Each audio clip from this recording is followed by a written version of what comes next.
Hello and a very warm welcome to the Property and Investor podcast. I am your host, Paul Lanfear. Now, as you know, this is the podcast where I speak to some of the most interesting, inspiring and resilient people in property, and I certainly have that for you today.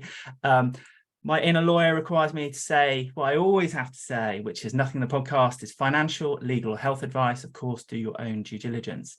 And I am thrilled to introduce today's guest. So Helen Chorley, I cannot wait to get into this. There is so much to discuss. Angel investor, property investor, TV celebrity. I'm going to go and say that keynote speaker, board advisor, award judge, writer, and the founder of Property Sisters. And in addition to all of that as well, you know, somebody who clearly has a passion and interest for well-being as well, which I suspect we'd get onto towards the end. I'm looking forward to getting into that. So Helen Chorley, very warm welcome to the podcast. Thank you, Paul. Gosh, yes.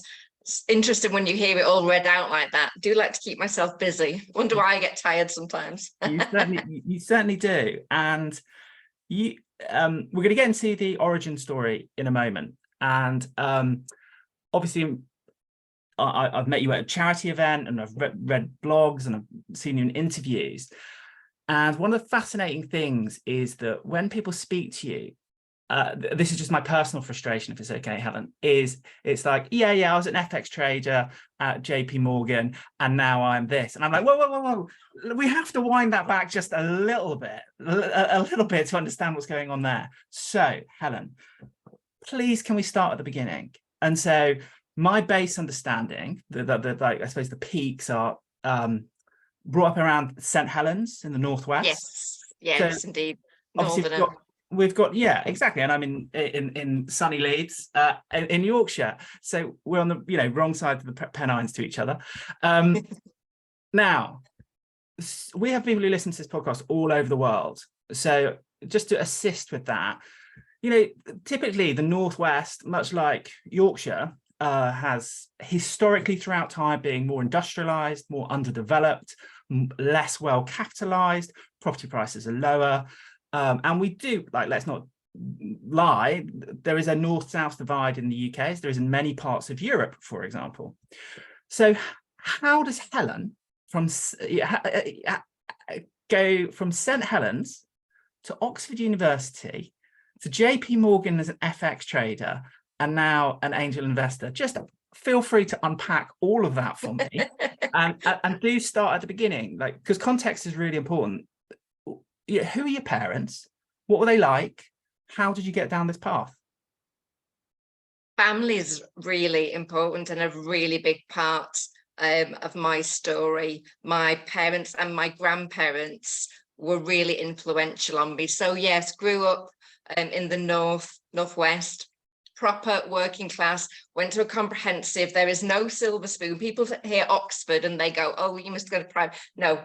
Comprehensive, educated, but I always was a geeky child. I loved school, loved learning. So I did well at school, but that was very much encouraged by my parents and my grandparents, who are really big into education. In fact, I wrote something the other day about kind of time. I found some amazing graphs. Check that out if you're listening.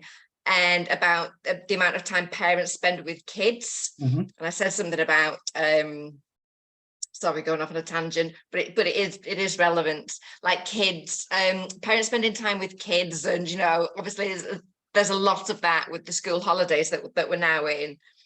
But actually, I was driving along and laughing to myself, and I'm like, didn't see that much more of my parents in the school holidays, because I was always packed off onto I remember going on like an Egyptology course at Liverpool University. I went up, I was just shipped off onto more learning things, but they were fun, more interactive learning things, I guess. So no wonder my inner geek was was nurtured and thrived. So I guess kind of academics and numbers and data and research and all that has always been part of me. I remember actually I was doing economics at A level as well, and I had a subscription to The Economist then as well. Not that I understood everything I was reading. I'm not that clever.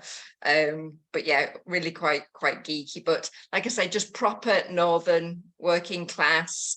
But I don't know if it was delusional or just ambitious, or, well, maybe I didn't really understand what I was getting into, but I knew from the age of about 10 that I wanted to go to Oxford. My piano teacher at the time just was a teenager herself, and she'd gone there, and she'd come back and tell me about it. And I thought, this sounds fabulous. So obviously my parents kind of very much encouraged that. I think not believing that I would actually get there. In fact, I don't think they really believed I was that clever or I was that different till I got my GCSE results, and they're like, oh gosh, yeah, you are quite clever after all. But it was very much balanced, I would say. I wasn't just always, actually I was in the library every school holiday. That I can't say I wasn't, but I also did dancing as well. I danced to a quite high level, so I did have quite a balanced life. I was British champion by the time I was 12, so that was my other kind of passion as well, which I really need to get back into as well. Wow. For fitness and weight loss, if nothing else. Was that like ballroom dancing or something? What was the? That was ballet, tap, modern, and then when I went to Oxford, then I got into ballroom and Latin, which I just totally love. Love.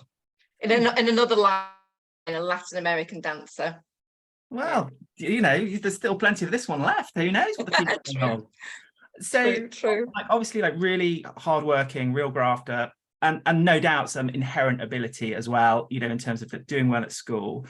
And, you know, that, and then you mentioned you did economics at A-level. Presumably to get into Oxford, those must have gone pretty well as well. Yes, yeah, I did maths, further maths, French, economics. I like the diversity. I wasn't a maths, you know, all sciences. I like languages, still like languages. But that's where I started doing economics as well. And I really loved that. I really liked understanding how the world works, the economy works, numbers, data, graphs, you know, God, half the things I post or write about have graphs and data in them. So that was really, yeah, that really got me started. And then that's what I chose to do at Oxford as well, politics, philosophy and economics. I didn't get the philosophy bit at the time, I have to say, which is funny now, because now I spend my Wednesday evenings on a practical philosophy class here in Malta. I love it now. That's all the type of stuff I read. But at 18, I didn't have the, I guess, maturity to really understand the philosophy, but the economics and the politics, and that was totally me.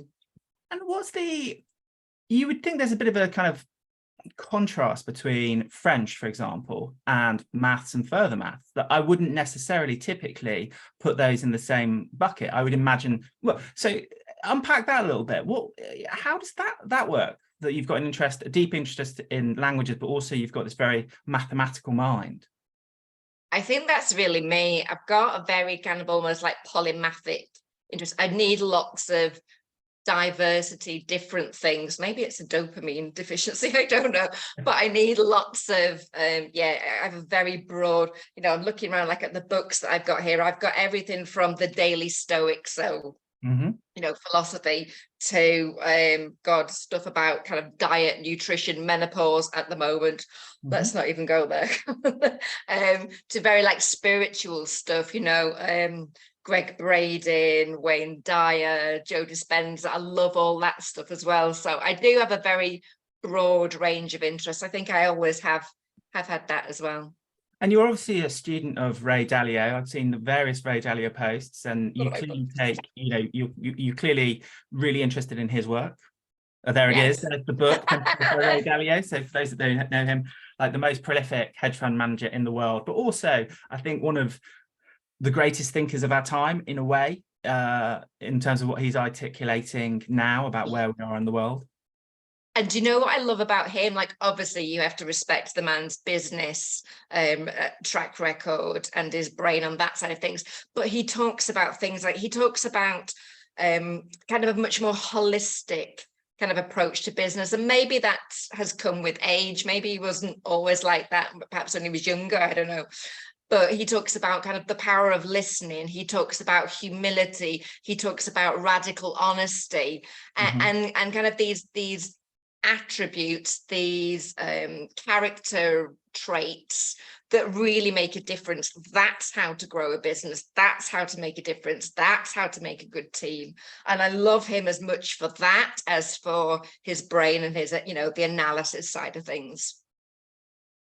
And then so we're at Oxford, and kind of working class background, like dropped into Oxford. Like, what was that like as an experience? Culture shock. Yeah. I think is the word for it. I remember my first day there. We were queuing up to get all our badges and paraphernalia and bits and pieces of, paperwork. And a girl speaking to me very ever so. And I don't know, maybe I had a chip on my shoulder. Okay, hands up. Yeah, I probably had a chip on my shoulder too. But she spoke to me, and I don't know, I interpreted her like she's very dismissive, as, oh, it's because I'm Northern. Maybe it wasn't, maybe she just didn't like my face, I don't know. So it was difficult, I have to say, and I gravitated to the other Northerners. That I had a Northern accent and I was straight over there. In fact, my two of my very best friends are Northerners that I met at my college at Oxford, still to this day. So it was a real bonding experience. And that was a process of kind of like of mature or immaturity, an example of immaturity, then to be a little bit, they're so different, they're looking down on me. It was a bit Northern chippy. Yeah. But once you get to know these people, then that changes. But I would say that probably happened after Oxford rather than at Oxford. Do you think there's ever a slight advantage in life in being underestimated? Is there a power in that, though, in a way that, like, or did you not have that sense? I saw a t-shirt ages ago, and it says, and I really need to go back and buy it, but like, go ahead, underestimate me, that'll be fun. It's like, it's been, I'd say it's, one of the themes of my life. And it's I find it like amusing. I've always actually found it amusing, being very much talked down to. As a young woman, I was going to say you expect it. Should you expect it? No, not really. And again, like, maybe it's me, maybe it's the vibe I give off. But yeah, talk to like a blonde airhead woman, very patronizing, but a lovely opportunity sometimes to just drop and I will do sometimes, and it sounds really arrogant, and if I've ever done it to anybody listening, I do apologize, but I will drop the Oxford thing in there just to kind of level that field. I'm like, I do have a brain. I can understand what you're saying. You don't need to generally mansplain to me. We're kind of equals. Let's go forward. I'm not proving I'm better than anybody else. I'm definitely not in many respects. But I do like somebody to come to a conversation on a level playing field. Yeah. I would describe it as recalibrating the environment. Yeah, and sometimes, as you say, actually, like, not playing dumb, but being underestimated, you can get a lot more information than you could otherwise. People perhaps are a little less guarded, and will give you information that they perhaps wouldn't if they knew the power of your brain. Really. Yeah, that makes sense. And then you do your first degree, and then it looks like you did a second degree at Oxford. Well, it's the masters that you get at Oxford. So okay. And then how did we find ourselves as an FX trader in JP Morgan Chase? Well, I knew I went through lots of, I didn't know what I wanted to do like after university. So I went through lots of, well, I don't want to do, the list of what I didn't want to do was very long. And I had a boyfriend at the time that was a trader at Citibank. And he said to me, what about, kind of going into, and he'd come home and we'd talk about FX, and obviously it's numbers and data, and excuse me, I really loved talking about that type of stuff, about work, about business, about markets, about liquidity, all that type of stuff. I really, really enjoyed it. And he said, well, why don't you think about doing that? So I wasn't a trader, I was in sales. That's what I applied for. And actually, I specifically wanted JP Morgan, again, my competitive side coming out, because he hadn't got into JP Morgan. And I thought, right, right, I will. And actually, it was renowned at the time for having like the best trading program. They shipped us off to New York for 6 months, and we had a really intensive, it was hardcore, but a training program, sorry, training program over there, which I loved, like being in New York, aged 20, what was I, 22 at the time, with more money than I'd ever had. Not that we were paid great, but it's more money than I'd ever had. Was just, yeah, it was literally living the dream. So yeah, that was a great period, and made some really, really good friends, And it was for somebody that is, you know, has like lots of different interests and needs kind of that stimulation. Working on a trading floor was just an absolute buzz. It was hardcore. If anybody's seen that that series, oh God, I've forgotten the name of it now. I can see it in my head. But the series where they follow graduates in an investment bank, and I think it's pretty much based on JP Morgan. It's hardcore. Right. And you have to be a certain kind of type of person to thrive in that environment, but I loved it. And obviously you're in this capacity, you're talking about, you know, institutional professional trading, and now we now, particularly I think post COVID, or, you know, there was this period of time where everybody could be a trader, I think, particularly during COVID, you know, and we have all the platforms, we have all the apps and all the rest of it. And, you know, there's that lovely reminder, isn't there, at the bottom of all the platforms, you know, 90% of retail traders lose 90% of their funds in the first 90 days. So we know the realities of it. Most people don't ever become profitable. It is a really rare skill. But you were doing it at like an institutional level. What kind of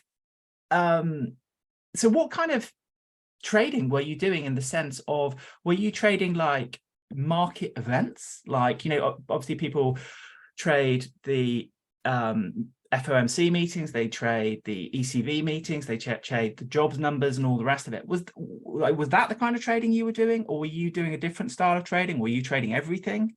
All the above. All the above. Yeah, foreign exchange is, you know, it's minute to minute.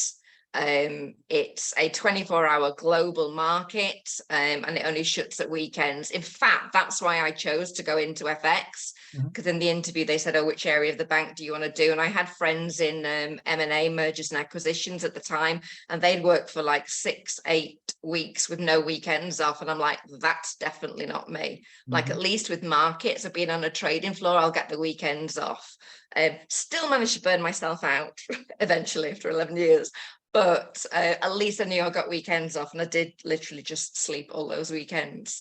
But yeah, it's a very dynamic, it's second to second moving, this market. I've kind of talked about it before in terms of there's no, you know, no wonder like people burn out, and especially like for women, you overtax your adrenals.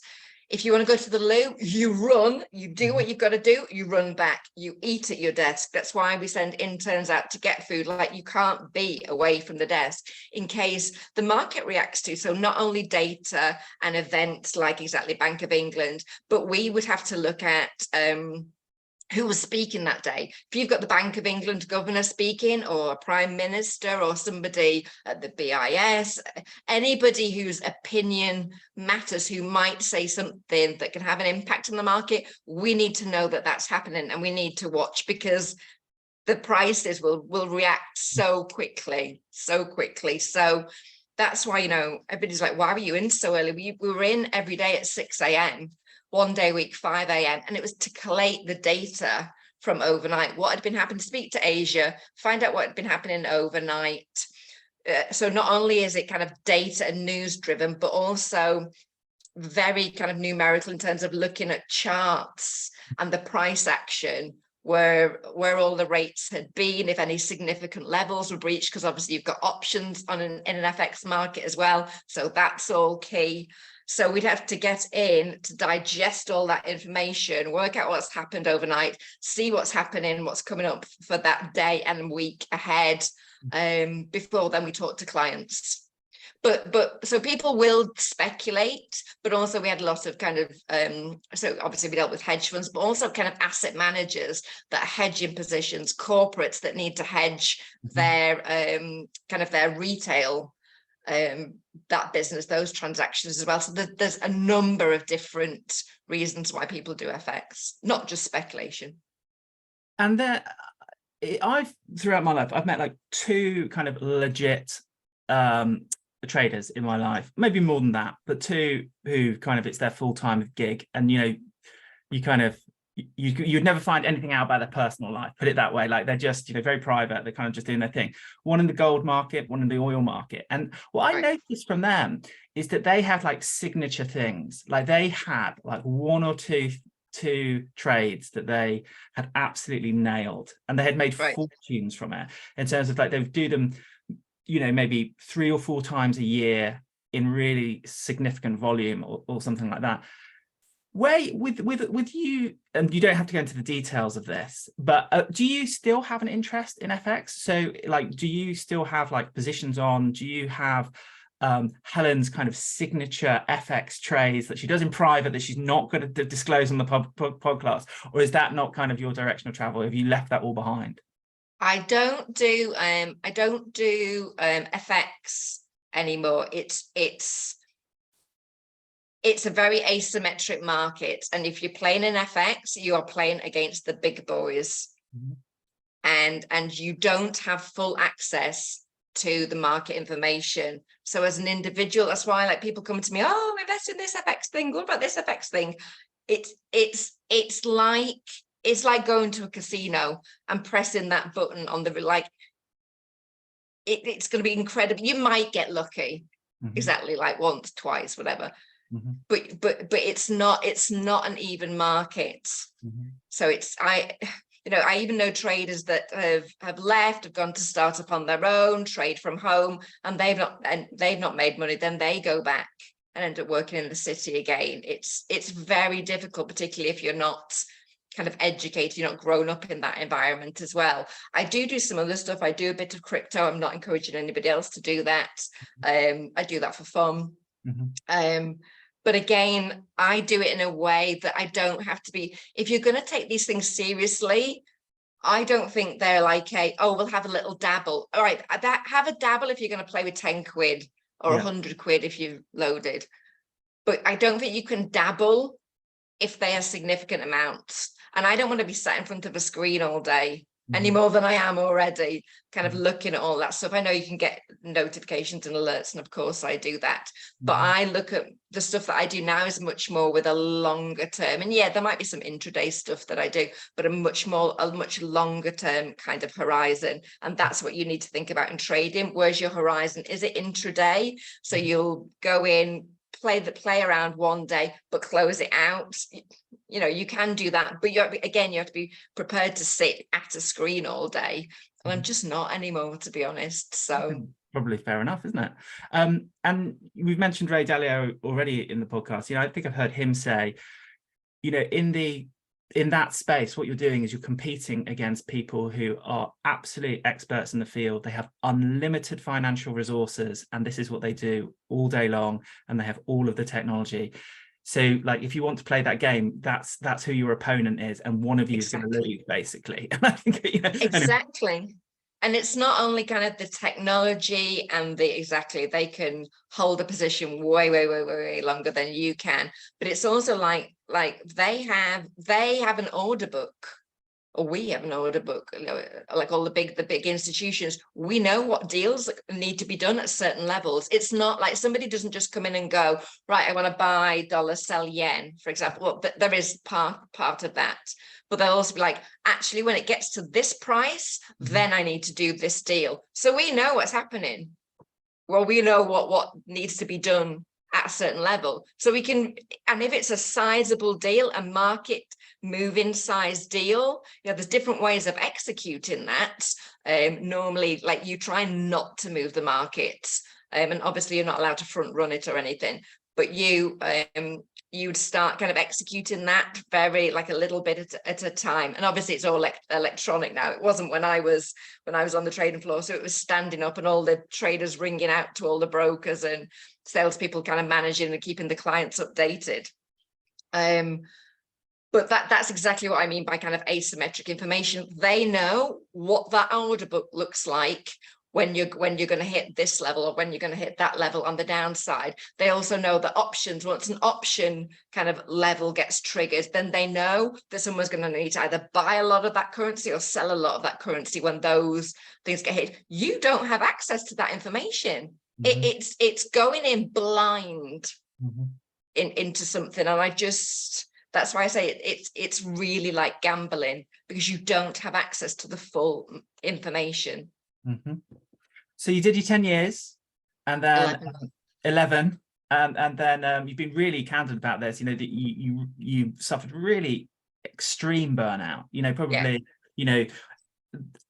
my base case is that most of the population is walking around in the kind of, out of 10, like a 2 to 3 level of burnout, like all of the time, and people don't realize it or appreciate it. But people are so frazzled by the stress of their environment, the business they're in, parenting, caring for their parents, all of that stuff. That's this psychological. So my base case is that most of the population is walking around this sort of zombied, like low level burnout state, but it's not bad enough to them to address. I guess you were like 10 out of 10 for, having heard a little bit about your experience, like you were really at that hard end of burnout. So do you want to just kind of describe what that looks like? Yeah, I mean, it was horrific. And looking back, you can see these things once you're aware of it. And to be honest, actually, still to this day, I thank God it was only burnout, because at the time I was being tested for everything. They thought I had narcolepsy at one point. Narcolepsy is where you can't stay awake, where you keep falling asleep. And normally, like, standard narcolepsy, or the way people think about it, is like we'd be talking and then I'd just be like pass out, like those goats that faint. You just like keel over. But they thought I had like kind of undiagnosed narcolepsy because I would sleep for 22 hours of a weekend. I could hardly stay awake. Like, literally, Red Bull kept me going. Don't recommend that to anybody. And other brands are available. But I would get to work, had a taxi pick me up, get me to the trading floor, would work. My boss was amazing at the time, really supportive. And this was when I was in kind of full kind of end stages. I would leave about 5 o'clock, which on the trading floor is just not done, is unheard of. I'd have a taxi waiting for me outside of the office. It would take me back, and I lived 15 minutes drive from work, and I'd be asleep before I got home. I'd get myself in the lift up to our flat and literally walk in. I didn't even have the energy to take my coat off, fall down, like literally face down on the bed, pass out. And then I'd wake up when my boyfriend at the time, when he came home, and would wake me up because he'd made dinner. So yeah, it was quite full on. But like I say, they tested me for about a year before that, trying to work out what was wrong. And I kept coming back the picture of health. So whilst in one sense, that's great, everything was good, on the other side, it was very frustrating. They looked at thyroid, they looked at all like everything was looked at, all types of deficiencies. And in the end, I literally had to take time off. Actually, 2 of my very good friends intervened and said, you are going to kill yourself if you don't stop. Please take some time off. So I agreed that I'd have a month off, thinking that would sort me. Yeah, no, that didn't quite work out like that. It really hit home when I literally like hardly left the house, literally practically slept for that month. And it's like, yeah, I'm done. I can't go back. Which was sad, but also, actually, with hindsight, how these things work out. It was 2008, it was March, and actually, as it turns out, it was a great time to leave. So that yeah, works. that So worked out. we are going to circle back to burnout, because you recently shared a really fascinating new platform to do with mental health, and a really amazing resource by a lady called Katie Maycock, which we're going to put in the show notes. We'll talk about that later. So we're coming back to that.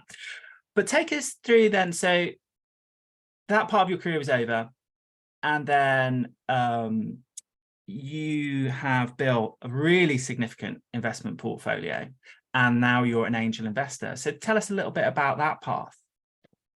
I'd loved property, houses.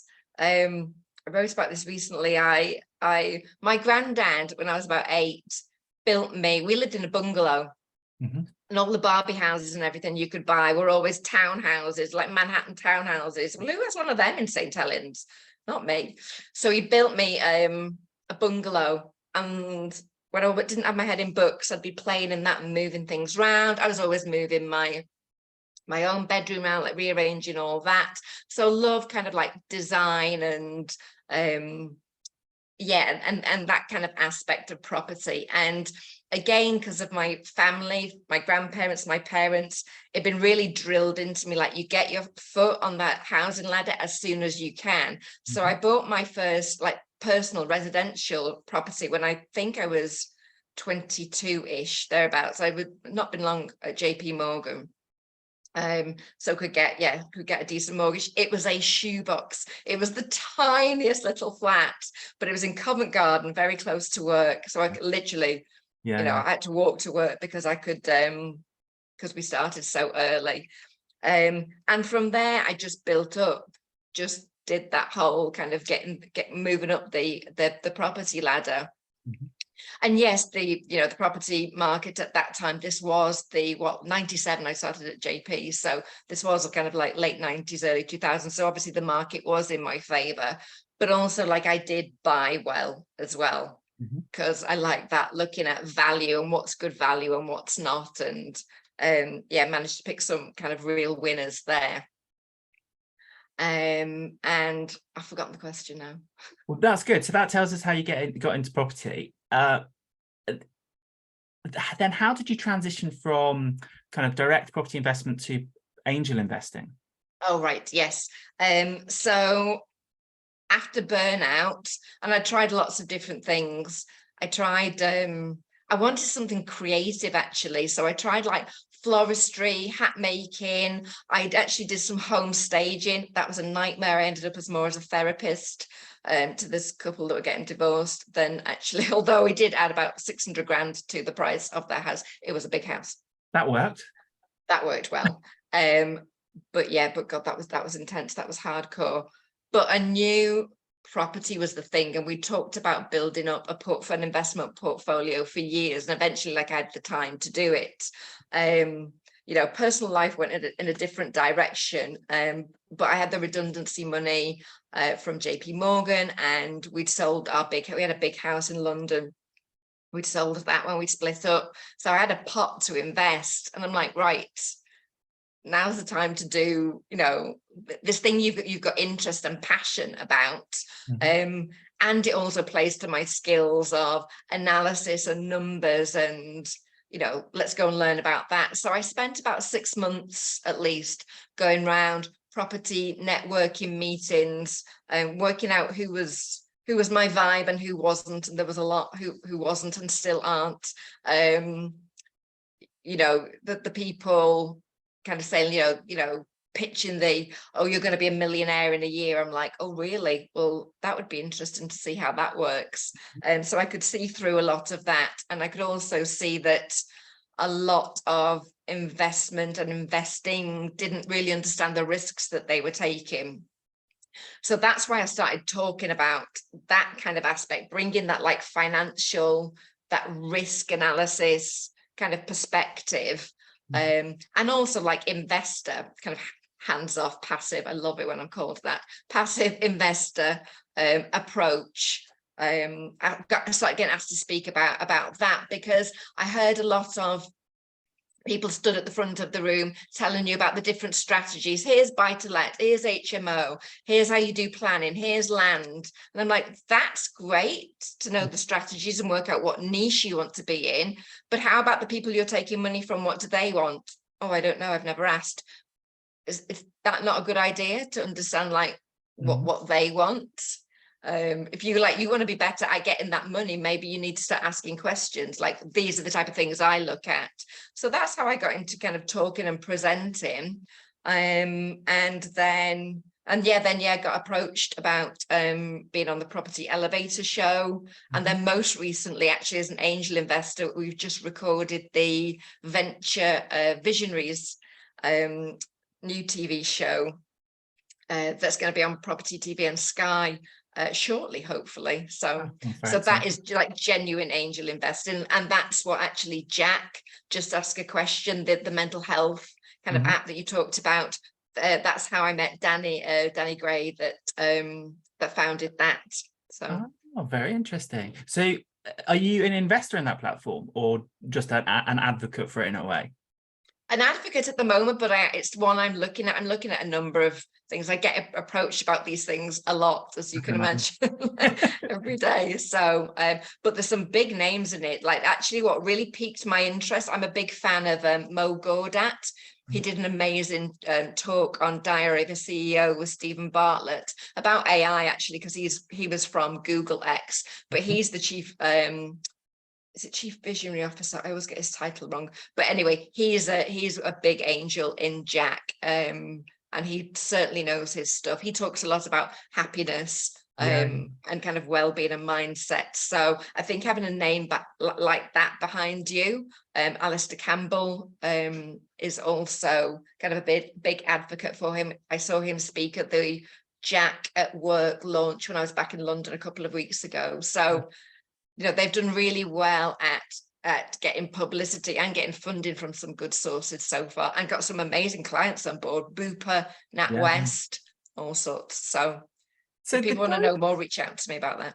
And I'll put a link in the show notes, and specifically I'll put a link to the Katie Maycock burnout session. I really think it should be like compulsory watching, because I think the whole population probably needs to have a look at it. And interesting, that guy from Google, very tragically, if I'm remembering this correctly, he very tragically lost his son, I think. And he talks about this expectation gap, and why people are unhappy is that they create this big gap between reality and what they want to do. And if they can close that gap, peace, serenity, happiness emerge from that, if I'm remembering that correctly. That's exactly it. And that, I think that was a real kind of wake up moment for him. He talks about it very candidly. It's very moving. So yeah, be prepared if you're going to listen to that.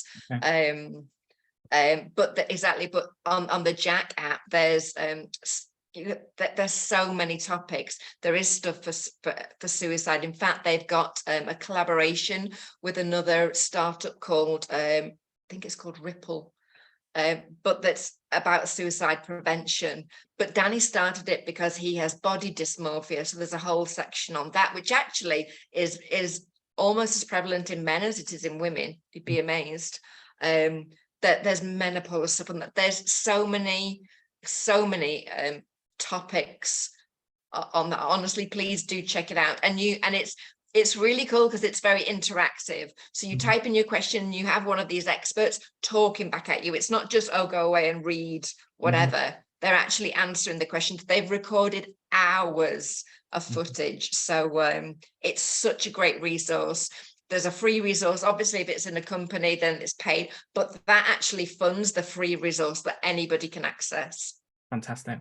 There's a guy on it who, and I haven't had an opportunity to watch his one yet, but a guy called Professor Paul Gilbert, and he wrote this book called I think it's called Compassionate Mind, and I was speaking to a friend of mine because they're having a bit of a difficult time, and his model is this one of you imagine this creature and you kind of cultivate in your mind a best friend who's just really compassionate and sensitive and really cares for you. They really love you, and you imagine in your mind telling them what's going on right now in your world, and you listen to the advice they give you back. I think that's such a beautiful model. So yeah, a friend of mine was in some difficulty and we went for a walk, and I said, like, try this model, like try being your own compassionate friend. Like, what advice is, like, well and good asking my advice, but like the best advice would be from inside. So I'm looking forward to checking that out later. Back to the it's really empowering. I've not read that book actually, but I have seen some of his content, and that's it with kind of mindset, wellness, mental health. We're our own worst critic a lot of the time. So actually that's a beautiful model, and something actually anybody can implement, and it's free. So I love like little nuggets like that. Definitely. And I'm definitely in the camp of less chest beating and more self-compassion, and the realities of life is definitely my perspective on things. I have to tell you, like on my social media stuff, the ones where I talk about vulnerability, or this one that I just shared with these graphs that are about kind of the time that you spend alone with family, and it looks over the years. Honestly, that on Insta, that's blown up. That's the type of stuff people really resonate with. Definitely. And I've heard you speak about in the context of angel investing, you went into it obviously using various platforms, and particularly starting off on the equity platforms to start off with. But then noticing that projects were taking longer, and your return on capital was being diminished by the time projects were taking place, and you made a transition into more the kind of secured fixed return loans and all the rest of it. Just hovering on that for a minute. So and this is very specific, but I'm interested in your view, and you're probably the only person I know that I can get the answer to this from. So I know reasonably well, I know a very affluent angel investor, and we've talked about the platforms before, and his sentence to me were, Paul, I find these platforms, and I'm not naming any particular platform at all, he said, I just find I can't work with any of these platforms because, one, I'm not massively techie, and you don't need to be massively techie, but I cannot get the amount of capital I need to onto these platforms quickly enough for it really to be worthwhile.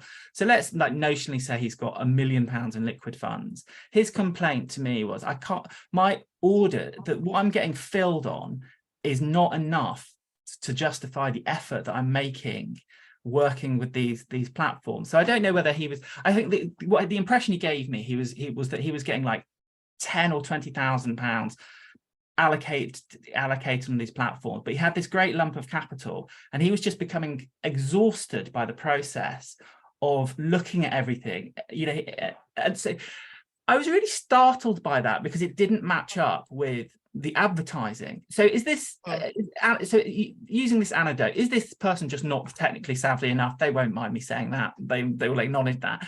Did they just get it wrong, or like in reality, can people get 7 figures of capital, 6 figures of capital onto these platforms in quickly enough to make a living, to live off their capital? I've never had that problem. Okay.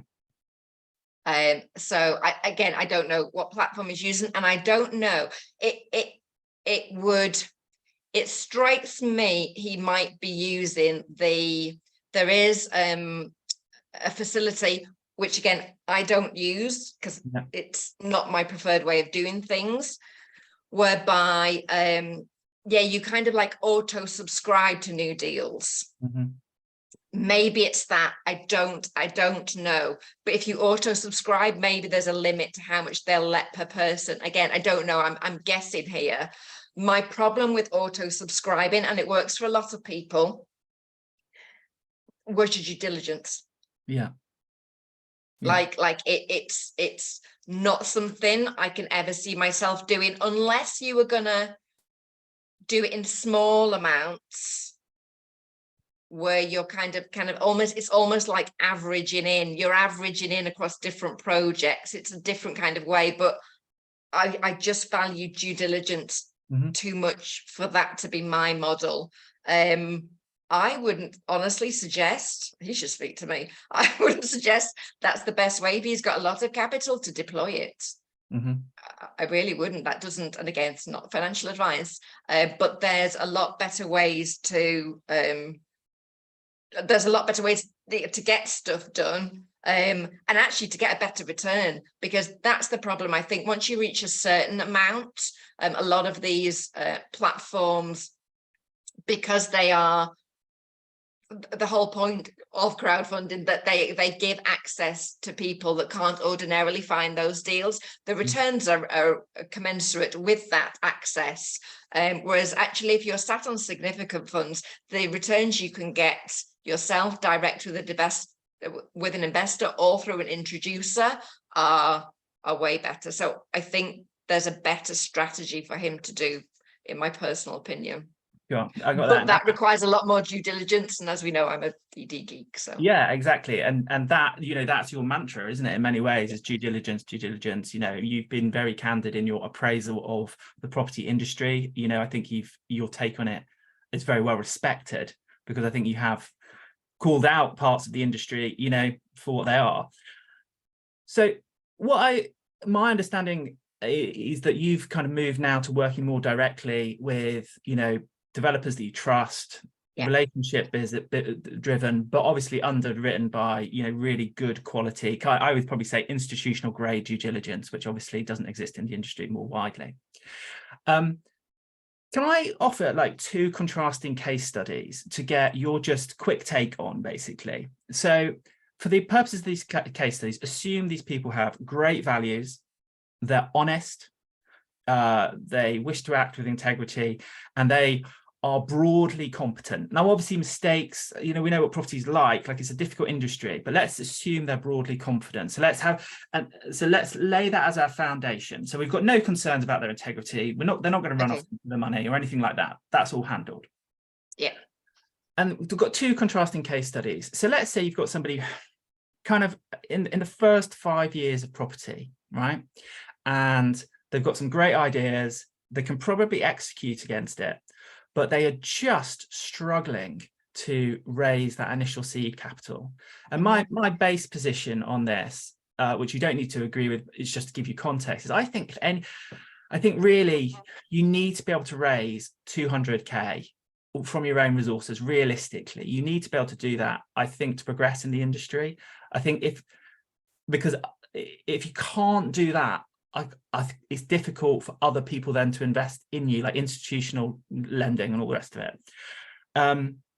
So how you come across somebody, they've got good values, they're ticking all of your boxes, and you think, this person definitely can do this, but look, their PG is not going to be worth anything. They can't offer up security. It's going to be tricky for them to give you a first charge, because they know they're going to have to use some bridging, or they might have to bring in, or they are going to have to bring in some external finance. So, the conversation they're having with the angel investor, not necessarily you, is, you need to take an unsecured risk on me. What guidance can you offer that person to help them cross that difficult bridge? How do they become investable? And obviously, we're not talking about, in no way is this like, Helen suggesting she's going to invest in anybody's project. That's not the purpose of the question. The question is, how do they become investable, Helen, to the angel investor market? If you can't provide security in terms of an asset, a PG, there would be something that you could do on the legal side, whether it be second charge or even a restriction on title. Again, there's a lot more. That could be a whole podcast in and of itself. I'm not saying, they can't give you a PG, so take a second charge. I'm not saying that categorically, but there are other ways. So you're going to have to establish you're going to have to go above and beyond to establish credibility in other areas. I've got a coaching client at the moment. He has raised some funds, but we're going through this process. How does he establish credibility in the eyes of investors?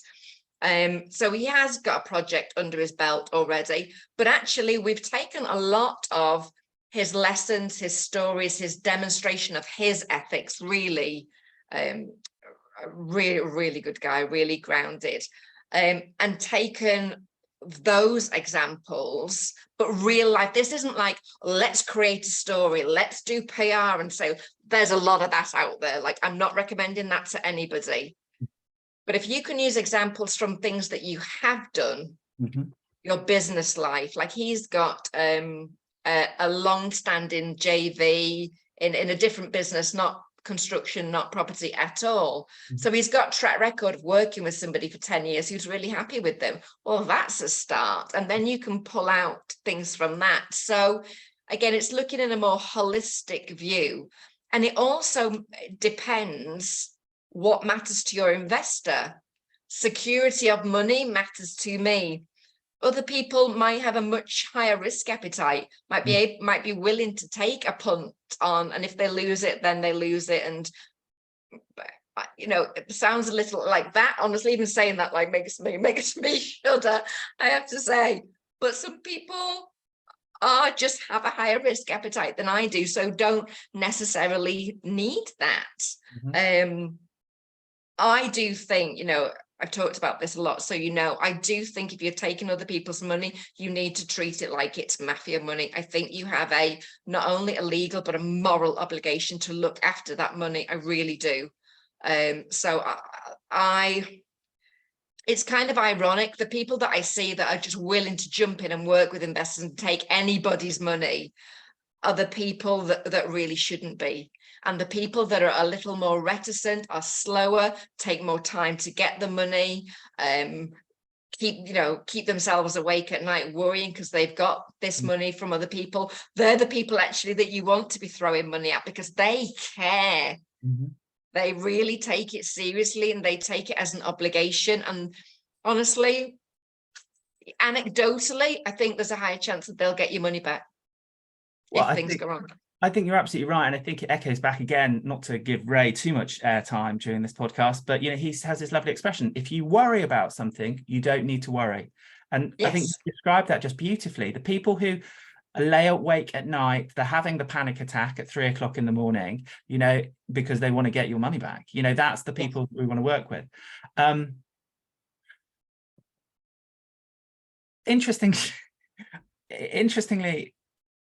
just drawing some threads together, like imagine it's the mafia's money. I mean, I think that makes a lot of sense. In my legal career, which interestingly took me to New York around the same time you were in New York, I once did a case for a guy who was a money launderer for the Japanese mafia, and he lost the Japanese mafia's money. He lost the accuser's money. Suffice to say, it didn't end well for this young man. So I think imagining it's the mafia's money is a really good idea. Interestingly as well, what you say about people's money. I remember being in a training room once, and the trainer saying, you know, if you're using other people's money, there is no risk.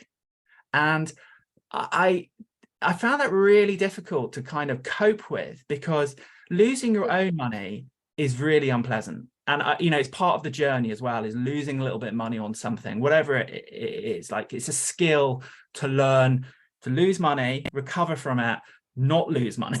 Okay, that's how fortunes are built.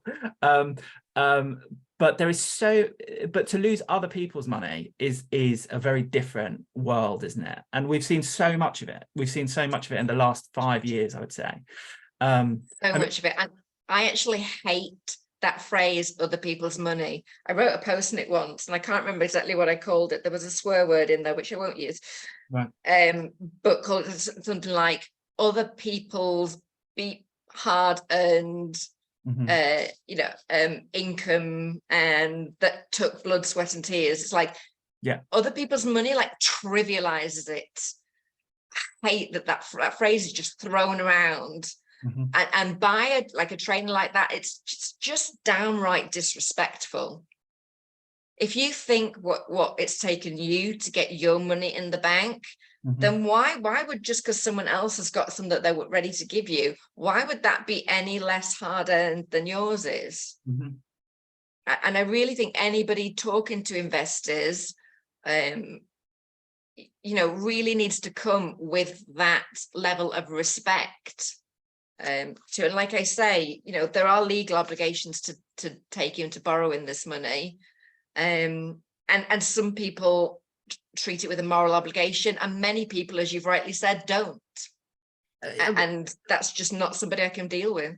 I remember you were sat Rod Turner organised this really fantastic charity event that we went to. Yes. And you were sat next to this really lovely lady called Claire, and she had recently lost her life savings, and she was very public about it. That was a really tragic tale. And you know, the thing I remember her sharing, she said, when I told my husband, he said, I think I'm going to have to divorce you. You know, it was like that kind of life-changing event, wasn't it? Yeah, we did. If you check out the Property Sisters UK YouTube, you can see it's my very good friend Claire Norwood. It's her story. And it wasn't their entire life savings, but it was a significant sum of money.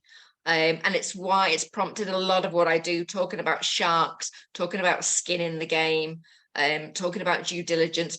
Prompt came from that experience of Claire's, because the person she invested with had been around a long time, ran training courses himself, which is ironic, now deals in crypto, which, I mean, honestly, teaches people to trade crypto, which again should just ring all sorts of alarm bells. And he just walked away from something, left them high and dry. And exactly, like I've spoken to loads of people over lockdown, especially, that had incidents where money just wasn't coming back. Sometimes it did, not always. And then they had to explain that to the rest of their family.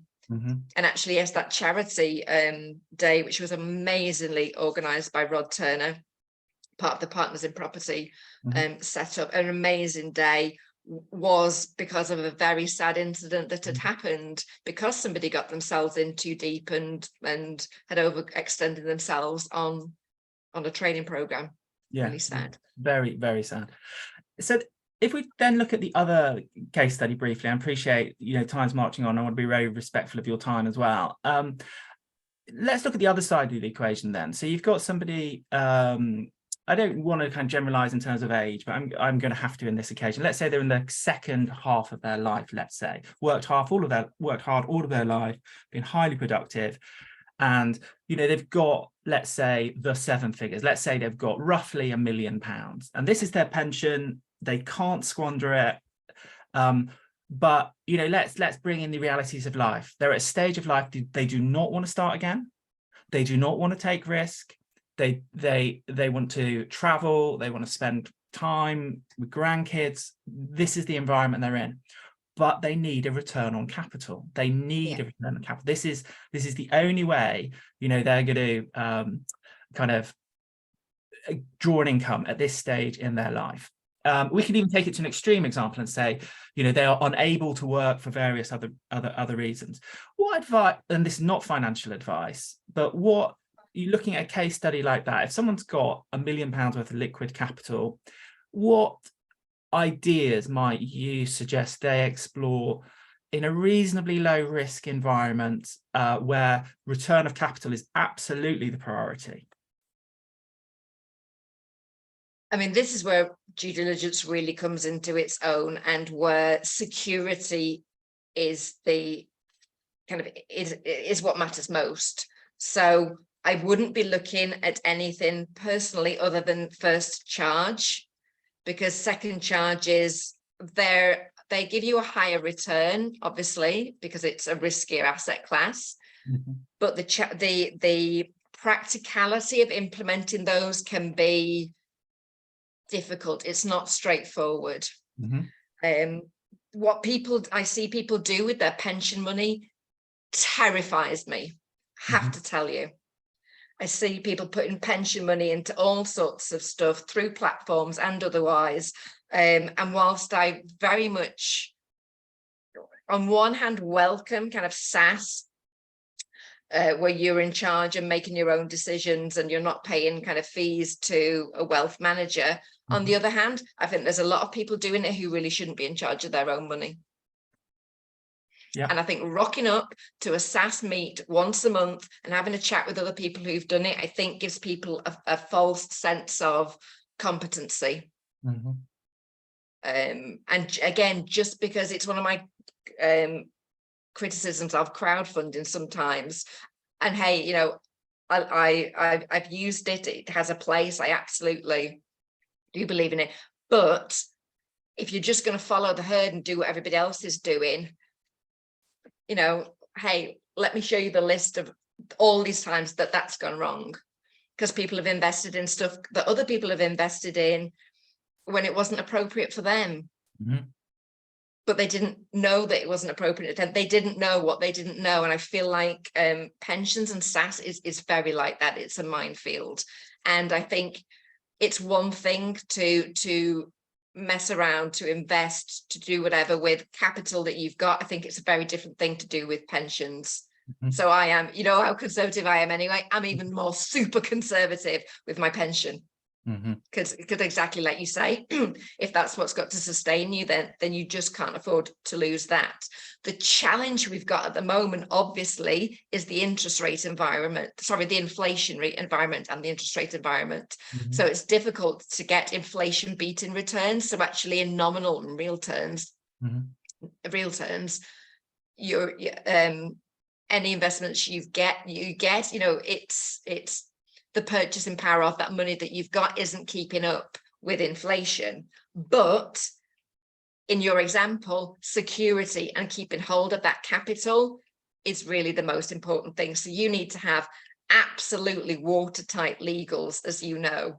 And as I say, first charge stuff. And you just need to be uber selective with who you invest with. And yes, can that be helped by a crowdfunding platform who they absolutely do have kind of bank grade due diligence? And, you know, does it help you diversify risk? Yes. And are they in a much better position probably to get your money back than you on your own? Yes. So there's kind of like different ways to do it. But you're looking for security, and how sometimes it takes a little more creativity. I think there's other ways to do things rather than just kind of traditional, you do a loan, you do first charge. There's lots of other ways of structuring. I do a Sunday morning chat with Adam Lawrence, Jay Howard, Piotr Ruzanek. And we were talking about this recently, kind of creative ways to do it. There's lots of ways of structuring things for investors that can be a bit, yes, they're a little more complicated than kind of a straightforward loan. But for example, if somebody has that pot, but they don't need like they don't need monthly kind of interest payments, if they can wait for it to be held up, to be paid back at the end, then there's a way of giving them maybe an extra return or maybe an equity kicker. There's lots of different ways things like that can be structured whilst maintaining that security and the asset backedness of that investment. Very good. So now crystal ball time. Have you got your crystal ball? So tell us what the future holds. So obviously one of the themes of these podcasts is, you know, kind of stepping back and trying to drown out all the noise and, you know, all the stuff we're absolutely bombarded with, particularly in the property industry as well. You know, there's some very, very noisy voices that are bombarding people, you know, with their own incentives and all the rest of it. So what's your take? So let's look at the next sort of 12 months ahead. So obviously, you know, we've got interest rates, which we've got the FOMC later today in the States, and maybe they pause, maybe they go 0.25. Looks like the Bank of England's got at least another couple of rate rises in them, maybe. Looks like inflation is here to stay, and who knows. So what's your take, you know, on where do you think interest rates are going? What's your view in inflation over the next sort of 12 to 18 months? What are your thoughts on the property market? Give us your gaze into your crystal ball and give us your thoughts, Helen. Well, I do agree with a lot of what you said there already. I mean, the States are ahead of us in terms of where they are on their cycle, but in the UK, we've definitely still got some rate rises to come. I mean, we had a lower than expected inflation rate recently, But does that mean the Bank of England are going to go into cutting rates? No, I don't think so. I think that's wishful thinking.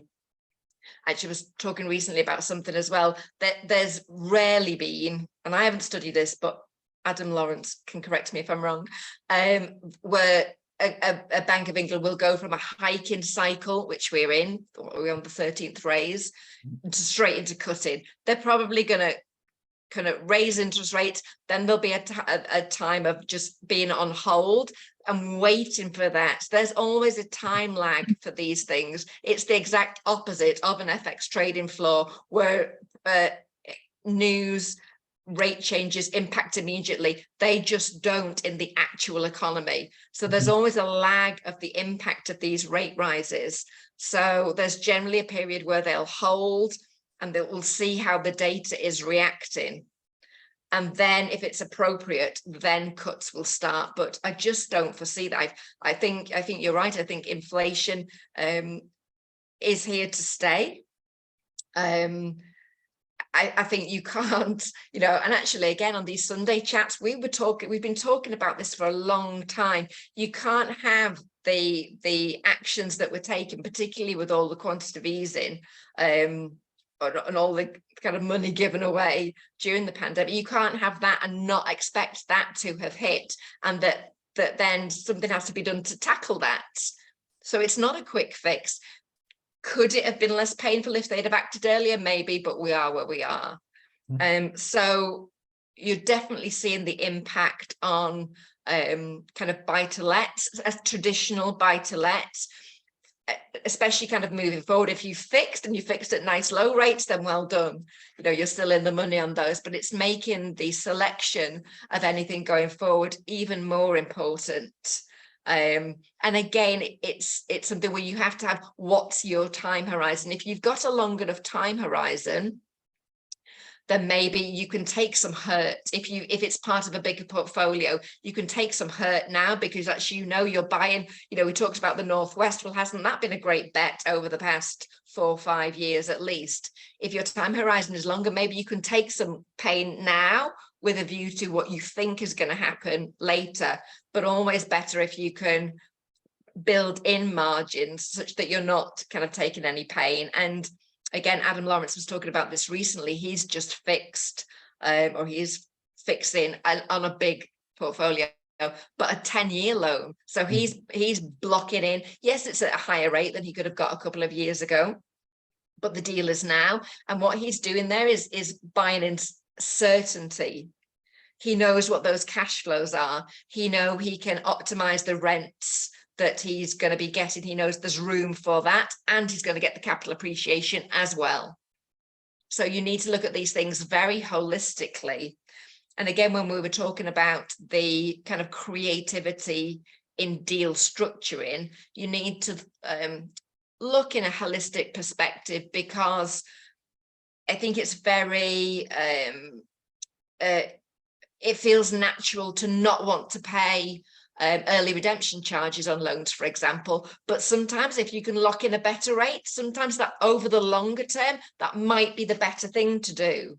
So I think you really have to look at all your options, everything that's on the table, including stuff that doesn't seem, kind of the right thing to do, because actually, what time horizon are you looking at that over? It might be the right thing to do in a longer time horizon. So I think more creativity is going to be needed. These things are less, I think the deals are going to be there, obviously, because you've got a lot of landlords getting out of the market. Things just don't stack for them anymore, particularly with all the tax changes in the recent years too. So you're just going to need to be more creative about things.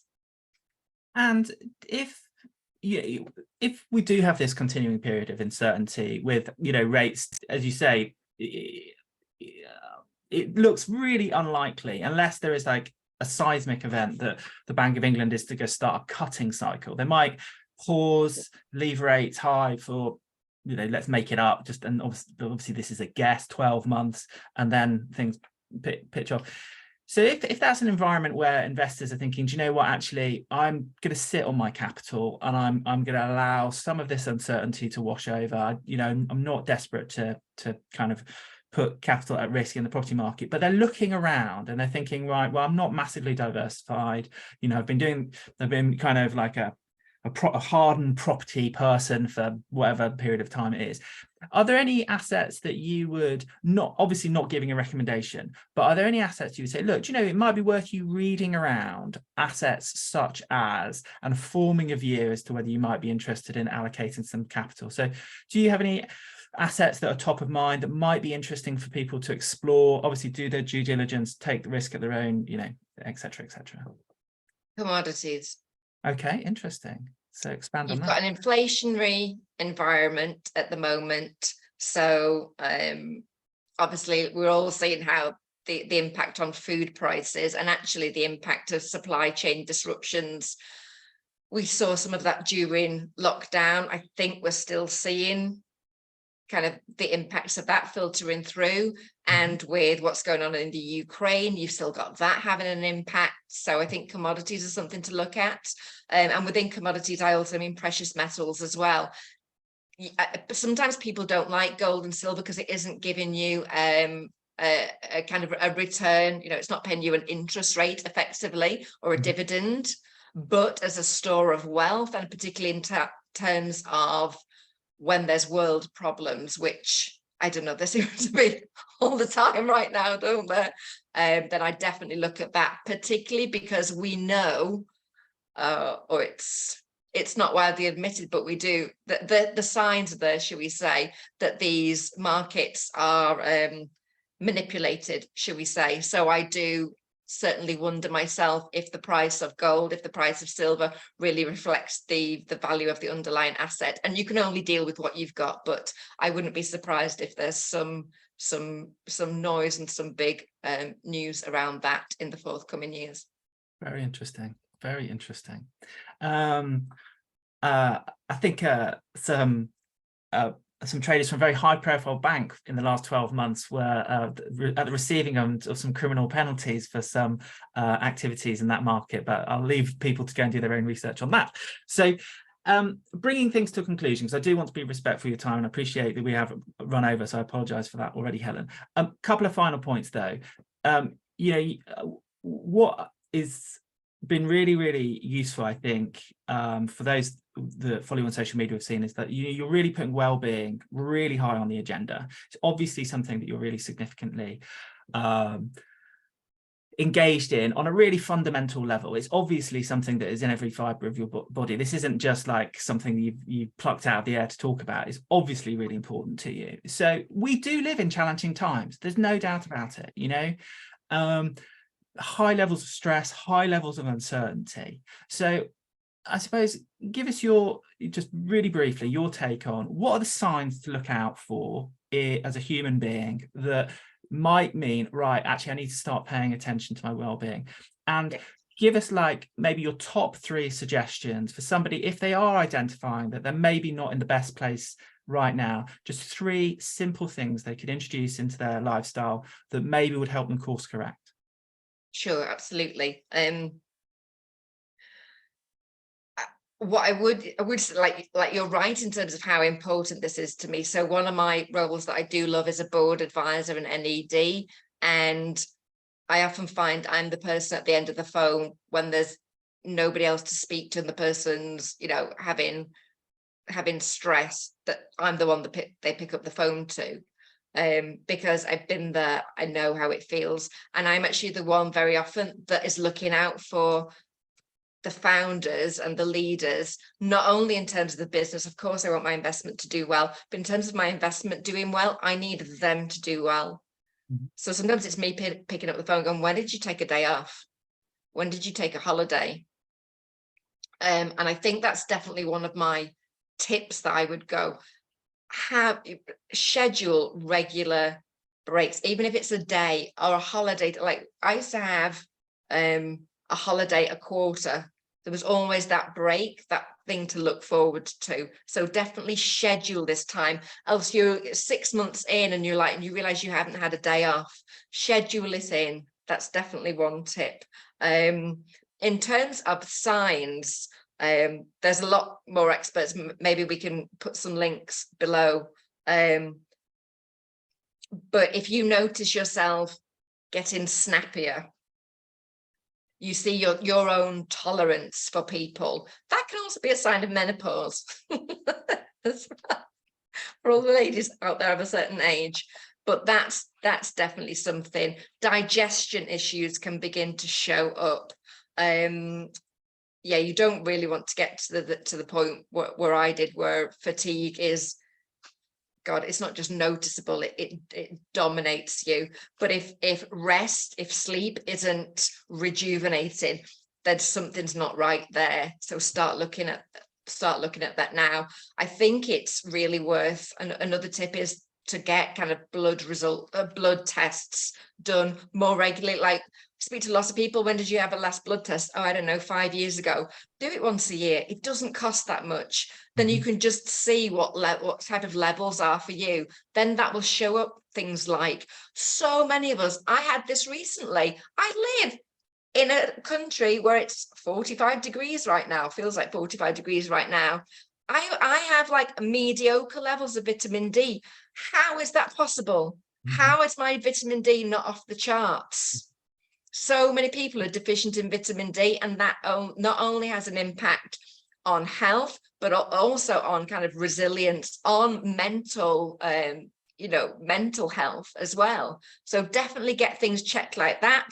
And if you're doing it annually, or I'd say like twice a year, then you can build up a picture of what's normal for you. And then it's more obvious when things go out of whack. Like thyroid is one as well. You can be within the range, because they changed the ranges, very clever. They changed the ranges. You can be within a normal range, but suffering from effects of low thyroid or high thyroid. But you don't know. If that you have a one-off test, you have no context. It's what we talk a lot on Sundays about, the data in the property market. What's the context? So that's another tip. Meditation, I know it's like, just start meditating. I know it's like, but honestly, pausing for 2 minutes a few times a day is a game changer. I got told by a monk in Thailand once that I'd never be able to learn to meditate because my brain's too. And what taught me was, there's an app, actually it's a course on Mind Valley called, oh God, what's it called? I think it's called Emily Fletcher, anyways, is the lady. I think she does Ziva meditation, but she does a great introductory course. So I got into that, and then now I go on like Joe Dispenza events where all we do all week is meditate for like up to 4 hours. So I never thought I'd be capable of doing that. But so that, just shows you what's possible even with a mind. So really look into, and start small. Like everybody's like, oh, a minute makes a difference, let me tell you. And a minute done regularly and consistently can make a big difference. And then the other one is sleep. Again, like, we know all this stuff, don't we? Don't be on your phone after 9 o'clock. Wear those blue light blockers, the glasses. Some of them, look stupid, but some of them are okay. You're only at home, like, anyway, it doesn't matter, right? Literally, I put in reminders for bedtime, like it pings up on my, because I need to be reminded to actually stop work, put your stuff down and go and actually prioritize rest, because the impact, health-wise and mental health-wise, from lack of sleep is profound. I've read a lot about that. I've got a lot of friends that struggle with sleep. I'm the other way. I can sleep. I sleep too much. So I need to work on things that keep me awake. But these things are always a balance as well. So find something that works for you. Again, things that work for me might not work for other people. So find out what works for you. And just keep going with that. I'm reading loads of like biohacking stuff at the moment. There's a great book by Davinia Taylor that talks about hacking your hormones, and it's more women focused, but actually a lot of the stuff in there is relevant for everybody. Pippa Campbell is another lady, talks lots about supplements and diet, and actually, last tip, I've got into fasting. In fact, I am on our 35 or 36 hour fast right now. Wow. Never thought I'd do that. I am the greediest, honestly, one of the greediest people. food-wise that you've ever met. So for me to do it, I'll send you the link. Maybe we can add it to the show notes. There's an amazing interview, again, Diary of a CEO with Stephen Bartlett, and her name is Mindy Peltz, and she talks about fasting, and she specifically has written a book, Fasting for Women, because a woman can't do fasting, or shouldn't do fasting like a man does. You can do it every day, knock yourself out. Like, because testosterone is on a 24-hour cycle, our hormones are on a monthly cycle, 28 days-ish, depending. And there's times of the month where it's great to fast. And there's times of the months, because of your hormone levels, it is detrimental to your body, to your health, to your weight, to your mental health, where you shouldn't fast. And who tells you about this? Yeah. If you don't know, you don't know. No. So you're obviously a fan of Diary of a CEO, and you have obviously mentioned the menopause. Did you watch the one with Davina McCall? Would you recommend her book on that? Have you come across her book on it? Or is there another resource you would point women to? Oh, there's lots and lots of people talking about menopause. So many great resources at the moment. I haven't seen Davina's program. I did have a quick flick through for her book, and I think as a starter, as an intro to the topic, it's good. I prefer actually Mindy Peltz has written one on menopause called, in fact, it's on my bed over there. I can't see it, but it's called something like Menopause Reset. So the fasting lady, Mindy Peltz, she's written a menopause book. So that's a really good one. And it's much more, I'm geeky. I like science, in-depth data. Yeah. So it's not for everybody. If you want an easier read Hack Your Hormones, the Davinia Taylor one.